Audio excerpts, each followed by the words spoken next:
Bonjour à chacun et à chacune et bienvenue dans cette cinquième vidéo de notre série sur la marque de la bête.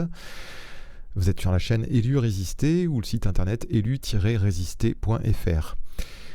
Donc cette vidéo s'intitule La marque ou le sceau, la marque de la bête ou le sceau de Dieu. Pourquoi ? Parce qu'on se focalise énormément sur la marque en se demandant quelle pourrait être cette marque de la bête, quel aspect elle aurait, etc. Mais on oublie, parce qu'on ne cherche pas souvent son sens réel, on oublie qu'il y a également dans la parole le sceau de Dieu et qu'il est souvent plus question du sceau de Dieu que de la marque de la bête. En tout cas, c'est ce qu'on va essayer de voir aujourd'hui. Donc, on va oublier ce slogan qui est déjà comme une réponse toute faite et qui nous focalise sur un objet qui n'est pas le sens sur lequel veut nous attirer la parole de Dieu. Et on va essayer de voir vraiment ce qu'elle nous dit. Donc je rappelle ce texte qui nous sert de base pour ces vidéos, Apocalypse 13, versets 16 et 17 et 18 aussi. Et elle fit, la bête, que tous, petits et grands, riches et pauvres, libres et esclaves, reçussent une marque sur leur main droite ou sur leur front, et que personne ne put acheter ni vendre sans avoir la marque, le nom de la bête ou le nombre de son nom. C'est ici la sagesse, que celui qui a de l'intelligence calcule le nombre de la bête, car c'est un nombre d'hommes et son nombre est 666. Alors, le mot marque, ça vient du grec charagma. Je ne l'avais pas dit jusqu'à maintenant, et ça désigne un timbre, une marque imprimée, la marque mise au fer rouge sur les chevaux par exemple, une chose sculptée, une sculpture, un ouvrage gravé d'images idolâtres par exemple. C'est un mot qui est utilisé quasi exclusivement pour désigner la marque de la bête, mais on le retrouve dans un verset de Acte 17 et verset 29. Ainsi donc, c'est Paul qui parle à des païens, ainsi donc, étant la race de Dieu, nous ne devons pas croire que la divinité soit semblable à de l'or ou à de l'argent, ou à de la pierre sculptée, donc charagma, par l'art et l'industrie de l'homme. Voilà, c'est la seule fois où, en dehors des textes de l'Apocalypse sur la marque de la bête, ce terme est utilisé.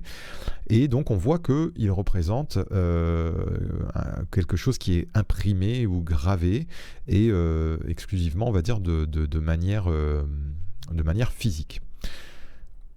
Mais il y a un autre terme, le sceau de Dieu, c'est pour ça que ce n'est pas le même mot, qu'on trouve dans Jean, par exemple, au chapitre 6 et verset 27.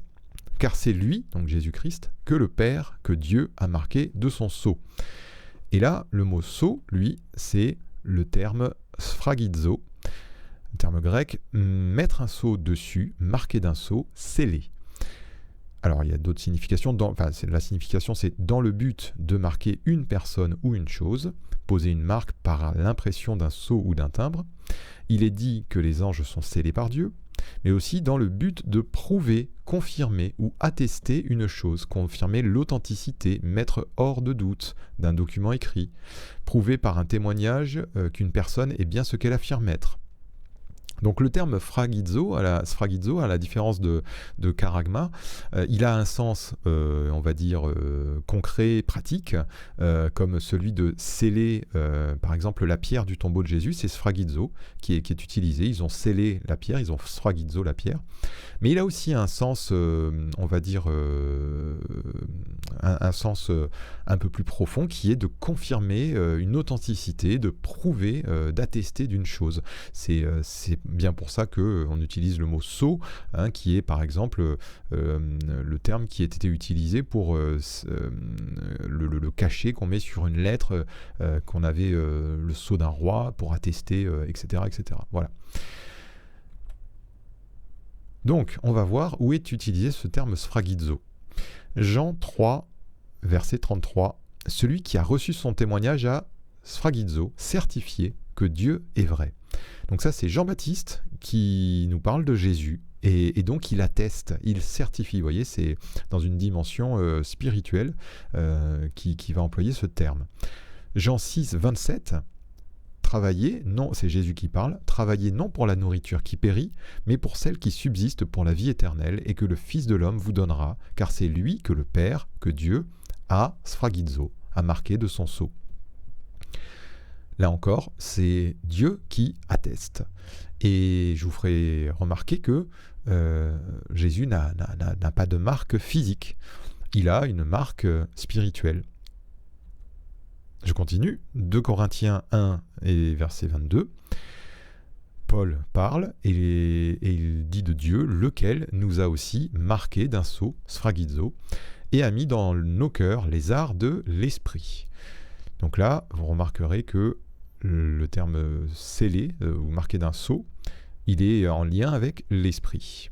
Et regardez dans Éphésiens 1,13, en lui, en Christ, vous aussi, après avoir entendu la parole de la vérité, l'évangile de votre salut, en lui vous avez cru et vous avez été sphragizo du Saint-Esprit qui avait été promis. Vous avez été scellés du Saint-Esprit. Là encore, le terme sphragizo est lié à l'Esprit de Dieu. Éphésiens 4,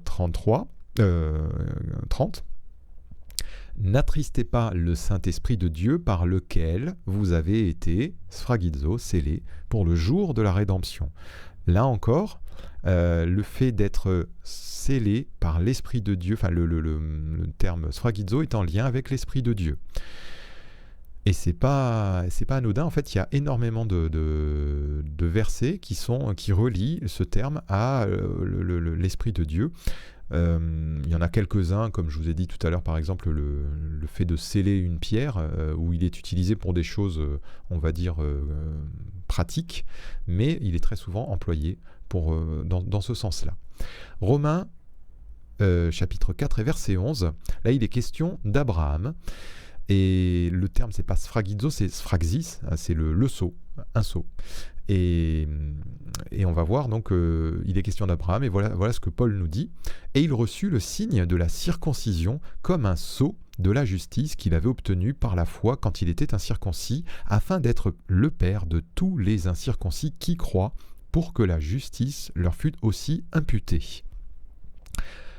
Alors notez bien, parce que là, il va être question de la circoncision. On est dans l'Ancienne Alliance, enfin Paul nous parle de l'Ancienne Alliance, et avant même l'Ancienne Alliance, il nous parle d'Abraham, le père des croyants. Et il nous dit, il reçut le signe de la circoncision. Il ne nous dit pas le sceau de la circoncision, il nous dit le signe de la circoncision comme un sceau. Un sceau de quoi? De la justice qu'il avait obtenue par la foi. C'est-à-dire que la circoncision était quelque chose de visible, donc un signe, quelque chose qui signifie, pour désigner, pour représenter quelque chose d'invisible. Et c'était quoi cette justice qu'il avait obtenue par la foi? Et cette justice, elle était scellée. Il y avait ce sceau de la justice. Et ça, c'est très important parce qu'aujourd'hui, nous sommes dans la Nouvelle Alliance. Et vous allez voir, je vous prends 2 textes. Colossiens 2,11 nous dit « Et c'est en lui, en Christ, que vous avez été circoncis d'une circoncision que la main n'a pas faite, mais de la circoncision de Christ, qui consiste dans le dépouillement du corps de la chair. » Alors ce n'est plus la circoncision comme dans l'Ancienne Alliance, mais c'est dans la circoncision, ce n'est plus la circoncision d'Abraham, mais c'est la circoncision de Christ. Philippiens 3, verset 3 nous dit « Car les circoncis, c'est nous, donc les véritables circoncis aux yeux de Dieu, c'est nous qui rendons à Dieu notre culte par l'Esprit de Dieu, qui nous glorifions en Jésus-Christ et qui ne mettons point notre confiance en la chair. » Le fait de mettre sa confiance dans la chair, c'était rester sous l'Ancienne Alliance. Mais là, le fait de rendre un culte à Dieu par l'Esprit de Dieu, et surtout de se glorifier en Jésus-Christ, c'est-à-dire ne plus mettre notre confiance dans nos propres œuvres, donc dans tout ce que nous aurions pu faire pour plaire à Dieu, mais mettre notre confiance dans le fait que l'œuvre de Christ est parfaite, ce que Christ a accompli pour nous est parfait pour Dieu. Et c'est en lui que nous nous rencontrons avec Dieu, que nous nous réconcilions avec Dieu. Et ça, c'est très très important. Je ne vais pas rentrer dans tout ce point, on va dire, si important de la parole.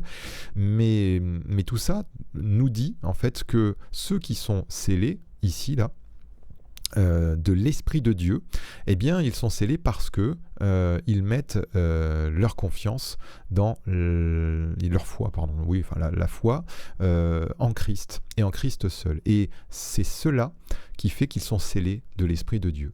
Mais c'est je vais conclure. Ceux qui mettent une foi, donc une fidélité, la foi, c'est la fidélité. Ceux qui mettent une foi pleine et entière en Jésus-Christ, ils sont marqués du sceau de l'Esprit par Dieu lui-même. C'est une marque spirituelle reflétant nos pensées et nos actions qui manifeste notre appartenance à Dieu et à Jésus-Christ. Et je vous ferai remarquer que c'est un sceau invisible. Un sceau que Dieu appose sur ses enfants, mais qui est une marque invisible. Alors, Apocalypse 7 et verset 3 nous dit également, il y a d'autres passages, donc dans l'Apocalypse cette fois. Ne faites point de mal à la terre, ni à la mer, ni aux arbres, jusqu'à ce que nous ayons marqué du sceau, donc jusqu'à ce que nous ayons phragizo, le front des serviteurs de notre Dieu. Et j'entendis le nombre de ceux qui avaient été sphragizo, 144 000 de toutes les tribus des fils d'Israël, de la tribu de Juda. Alors, il y a marqué 12 000 sphragizo, c'est pas marqué du sceau, mais c'est 12 000 sphragizo. De la tribu de Ruben, 12 000 sphragizo, de la tribu de Gad, 12 000 sphragizo, de la tribu d'Aser, 12 000 sphragizo, de la tribu de Nephtali, 12 000, etc., etc. Je ne vais pas tout lire. Et de le dernier verset, 12 000 sphragizo marqué du sceau. Voilà. Apocalypse 9 et verset 4, c'est là où il y a des fléaux qui tombent sur la terre, et voici l'ordre qui est donné à des anges qui les exécutent. Il leur fut dit de ne point faire de mal à l'herbe de la terre, ni à aucune verdure, ni à aucun arbre, mais seulement aux hommes qui n'avaient pas le sphraxis de Dieu, le sceau de Dieu sur le front. Et ce passage-là, donc il est question, en fait, dans l'Apocalypse, de deux marquages. Un marquage charagma, comme du terme qu'on a vu au début de la marque de la bête. La bête va charagma l'humanité. Et au milieu de cette humanité, il y a un autre marquage qui est le sphragizo de Dieu. Et là, dans ce passage-là, il concerne les 144 000 d'Israël. Bon, je ne vais pas m'étendre sur qui sont-ils, mais il y a un passage dans l'Ancien Testament qui est très semblable et qu'on va aller voir tout de suite. Je vous ai dit, il y a plein de renvois dans l'Apocalypse à l'Ancien Testament. Et on va voir dans Ézéchiel au chapitre 9, versets 1 à 7, il nous est dit « Puis il cria d'une voix forte à mes oreilles, « Approchez-vous, vous qui devez châtier la ville, chacun son instrument de destruction à la main. » Et voici, 6 hommes arrivèrent par le chemin de la porte supérieure du côté du septentrion, chacun son instrument de destruction à la main. Il y avait au milieu d'eux un homme vêtu de lin et portant une écritoire à la ceinture.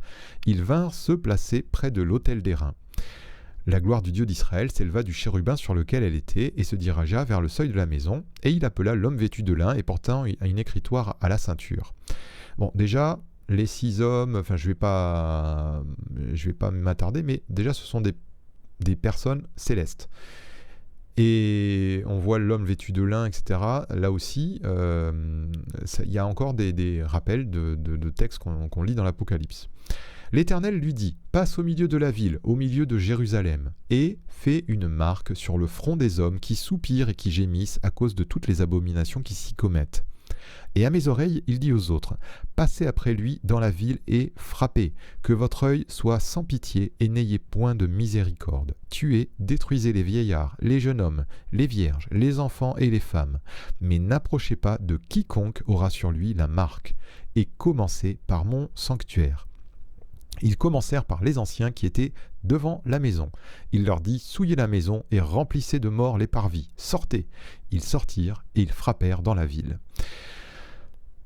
Alors on voit qu'il y a des jugements qui tombent sur Jérusalem et que ceux qui n'ont pas ce sceau de Dieu, cette marque, ils sont châtiés, ils sont tués, tout simplement.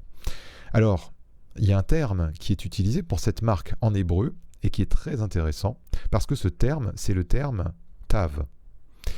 Vous voyez, c'est pour ce mot-là. Et je crois que c'est la seule fois, le seul texte de la parole où ce mot tav est utilisé et il désigne une marque.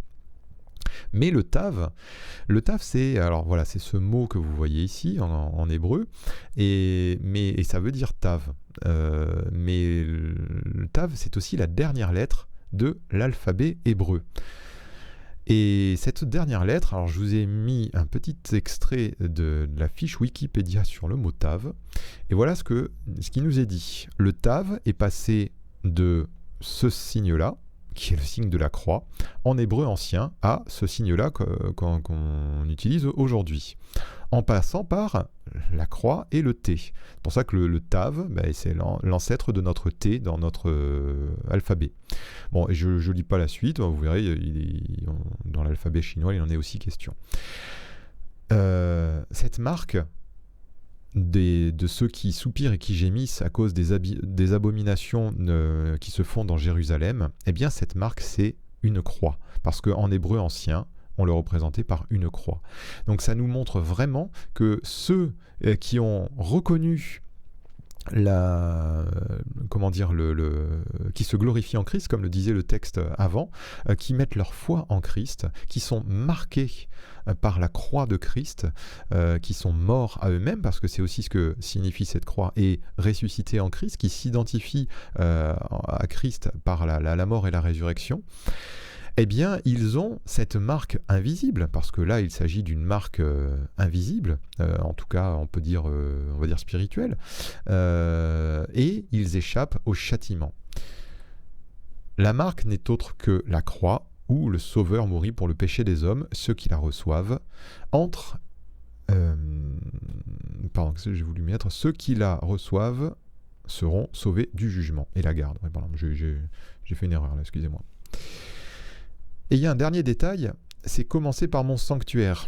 Bon, ça c'est un texte d'Ézéchiel, de l'Ancienne Alliance, mais on a un texte dans la Nouvelle Alliance où 1 Pierre, chapitre 4 et verset 17 nous dit « Car c'est le moment où le jugement va commencer par la maison de Dieu. Or, si c'est par nous qu'il commence, quelle sera la fin de ceux qui n'obéissent pas à l'évangile de Dieu ?» Donc vous voyez qu'il y a une correspondance encore entre l'Ancien et le Nouveau Testament, et que quand vient le jugement, eh bien il est nécessaire, pour échapper au jugement, d'avoir la marque de Dieu. Et ce qui est important, c'est pas tellement de ne pas avoir pris la marque de l'Antichrist. Ce qui est important, c'est d'avoir la marque de Dieu. Et en tant qu'enfant de Dieu, on devrait se préoccuper surtout d'être scellé du sceau de Dieu. Et on n'est pas scellé une fois pour toutes. Le Seigneur nous dit soyez remplis du Saint-Esprit et demeurez en moi. On doit demeurer dans son alliance. Ça veut dire demeurer, ça veut dire rester tout le temps, continuellement. Et non pas venez me visiter une fois de temps en temps le dimanche matin quand vous y pensez. Non, c'est continuellement qu'on doit être imprégné, marqué par la pensée de Dieu, par la parole de Dieu, etc., etc. Éphésiens 2, versets 1 et 2. Vous étiez morts par vos offenses et par vos péchés dans lesquels vous marchiez autrefois selon le train de ce monde, selon le prince de la puissance de l'air, de l'esprit qui agit maintenant dans les fils de la rébellion. Pourquoi je vous marque ce verset? Pour vous parler de le train de ce monde, le prince de la puissance de l'air, du temps de l'apôtre Paul. Déjà, et bien avant bien sûr, depuis toujours, Satan oppose son esprit antichrist à Dieu et œuvre parmi les hommes pour infuser sa pensée diabolique. Il agit dans les fils de la rébellion, l'esprit de ce prince de ce monde. Et son esprit, il veut marquer les esprits des hommes. C'est un petit peu pour ça que je vous marquais ce verset. Il veut marquer les esprits des hommes. 2 marquages sont déjà à l'œuvre. Il ne s'agit pas d'attendre l'apparition d'une marque comme la puce électronique au dernier moment. C'est pas de ça dont il est question. Soit on prendra le sceau, la marque de l'Antichrist, dans sa pensée et ses actes, le front et la main, on l'a vu dans une vidéo précédente, soit on est marqué du sceau de l'Esprit de Dieu, de la croix de Christ, qui est le centre de notre vie, par laquelle nous sommes crucifiés à ce monde, comme ce monde l'est à nous. Et c'est très sérieux. Le Seigneur, il nous dit de nous offrir entièrement. Et c'est pas dans la demi-mesure que le Seigneur veut que nous fassions les choses. Offrez vos corps en sacrifice. On ne peut pas offrir une main ou un bras, hein. C'est tout le corps.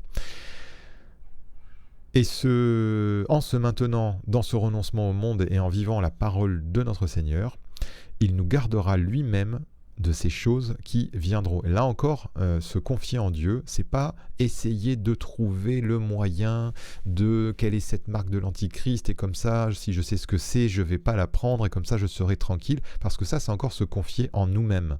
Voilà ce que nous dit pour conclure le Seigneur. Apocalypse 3, versets 10 et 11. « Parce que tu as gardé la parole de la persévérance en moi, je te garderai, c'est lui qui nous gardera. Aussi, à l'heure de la tentation qui va venir sur le monde entier pour éprouver les habitants de la terre. Je viens bientôt, retiens ce que tu as afin que personne ne prenne ta couronne. Et ce que tu as, c'est ta foi. Celui qui vaincra, je ferai de lui une colonne dans le temple de mon Dieu, et il n'en sortira plus. J'écrirai sur lui le nom de mon Dieu, et le nom de la ville de mon Dieu, de la nouvelle Jérusalem qui descend du ciel d'auprès de mon Dieu, et mon nom nouveau. » Je vous dis à très bientôt pour la suite. On verra cette fois l'image et le nom de Dieu. Ce sera une vidéo un petit peu plus longue parce qu'il y a pas mal de choses à dire. Voilà, je vous dis à très bientôt. Soyez bénis. Au revoir.